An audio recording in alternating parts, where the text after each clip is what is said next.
Hi friends, Tracy here from the Sewing Channel. Welcome back, and if you're new here, welcome. Today's tutorial is all about making these darling, and I mean darling, postage stamp quilted pot holders. I'm going to share with you an unconventional way to make perfect 1-inch squared postage stamps on our cute pot holders. Also in today's video, I'm going to teach you how to make self-binding Batman corners. Oh yeah! Enough talking already! Let's get busy! I purchased this beautiful fabric bundle from Hobby Lobby from my fabric haul on deals right now at Hobby Lobby and Joann's. The link is in the top right hand corner of this video. Check it out. We're going to do something brand new today. I'm going to use this one-sided fusible stretchy tricot to make my postage stamp pot holder. It has just enough stretch, just in case we need to fudge things where we need them to go. You will need to cut out 12 strips of the tricot at 3/4 inch wide and 9 inches long. Cut out 36 1.5 inch squares and lay them out in any order that you choose. My order was just random. First, you're going to lay out 6 strips of the tricot with the fusible side up, which is typically the bumpy side. Lay them on your ironing board surface. I will be working with 1 tricot strip at a time. Now you see I've placed my ruler about 1/2 inch or so underneath that strip of tricot. That's going to help me keep my squares nice and level. Lay 6 of your 1.5 inch squares on each strip.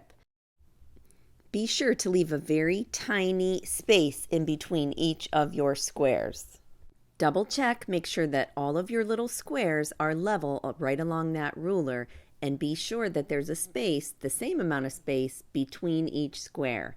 And then you're going to iron those to that fusible strip. Once everything is securely on the strip, set it aside and work on the rest of your rows. You could definitely do this and make a lot of little postage stamp blocks to make one big quilt. I'm using the top row of the pot holder to help me place the other 6 strips. Place them vertically on your ironing station. Now you're going to take the rows that you've already done and place them at the top of those vertical tricots. Just like you see me do here, leaving that tiny scant of a space in between. Once everything looks good, you're going to iron everything down to those other tricot strips. This is what you should have so far, a nice sheet of everything fused on those tricot strips. Here's a tip that helped me sew every other row from start on one end and finish at another end. I put a dot on the top and on the bottom of each seam of the row that I was going to start my stitching on. With a 1/4 inch seam allowance, sew all of the vertical rows first. Before I continue sewing the horizontal rows, I'm going to press my seam allowances on every other row in the opposite direction. Now it's time to sew the horizontal rows, and just like I did with the vertical rows, I'm going to put a dot on the seams where I'm going to start my stitching at. As a side note, I do start stitching on that middle seam and then work my way out. On these horizontal seams, I went ahead and ironed my seam allowances where they were headed or where they wanted to go. I just felt that it was easiest than try to put them in every other type order. All of your outside blocks should be at 1.25 inches. Measure that amount with your ruler and go ahead and trim off any excess. Here is the Christmas postage stamp pot holder that I made. This pot holder, I quilted it before I put the backing on, but this one I'm going to quilt with the backing on. Here I'm going to use an old towel and 1 piece of square batting. Now these need to be the size or just a little bit larger than the quilted pot holder top. Whatever size your pot holder top ended up being, your pot holder backing needs to be about 1.25 inches larger than that top all the way around. We're going to cut that down to even 1 inches when we're all done quilting. So that's why we need that wiggle room of 1.25 inches. Take a glue stick and connect them all together so that they don't shift during the quilting process. Here I'm measuring to double check that I am 1¼ inches away from that quilt top to the edge of my backing. With a regular foot on my sewing machine, I just went down and sewed a big X on my pot holder and then a couple of smaller X's. You can get as creative as you want. Now it's time to trim off the excess towel, Insulbrite, or batting that you had used in the middle of your quilted pot holder. Fold your backing out of the way toward the back and then line your ruler up with your top portion of your pot holder.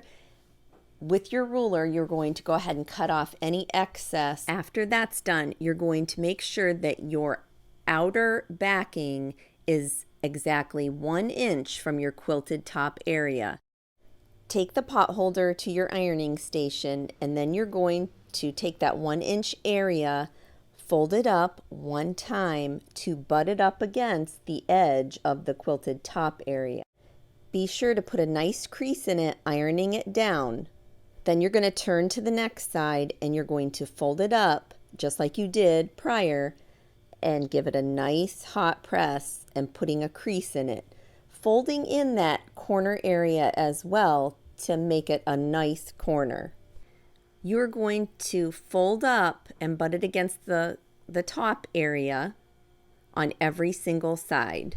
Find the 45-degree angle on your cutting mat. Position one of the squared areas right on that line so there is an overhang of 1/2 inch, right where you see me pointing.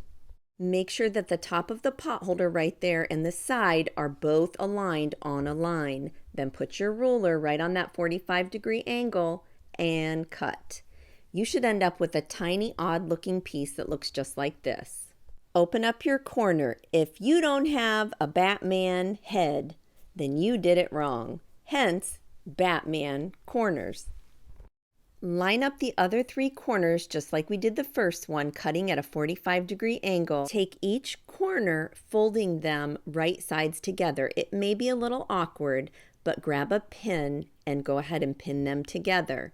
Now we're going to sew a 1/4 inch seam allowance right where you see me point with this pencil. Starting there, go down, pivot, and then sew right off of that tip. This is what you should have so far. Now go ahead and sew the other 3 corners just like that. And you should end up with this sort of bowl looking thing. Now take those corners and fold them up over the quilted top area.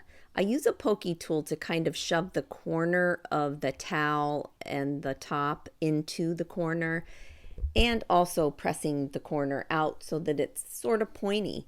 So you're going to pull that all up, and once you get your corners nice and snug down into those points, you're going to fold that. Remember in the beginning we folded that in to butt up against the edge and we put a crease in it. So you're going to fold that at that crease and shove everything in there, and it should look something just like this before we sew it. Before I put a top stitch all around, I'm going to give everything a good hot press, kind of re-creasing it, and then I'm going to take my double-sided tape, and I did get this double-sided tape at the Dollar Tree. I definitely recommend it.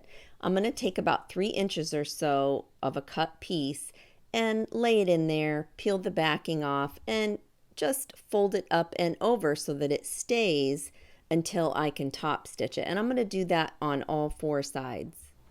The ribbon is optional, but if you want one, take about 6 inches or so of your ribbon and put some double-sided tape to sort of keep it together. And then we're going to attach it to the back by yet folding it up again with another piece of double-sided tape and sort of just sticking it there to keep it where we want it. And in order to keep it there for good, we're going to go along the stitch line that we made earlier when we did our X's. And also when we top stitch around the edge, it will also catch in there as well. Speaking of top stitching, now it's time to do that all the way around. Be sure to back stitch. When all is said and done, you end up with this darling pot holder with perfect, and I mean perfect, 1-inch tiny squares in it. This postage stamp pot holder was so easy to make. I was in control of all of my squares every step of the way. When working with tiny pieces, that tricot, stretchy, fusible was perfect.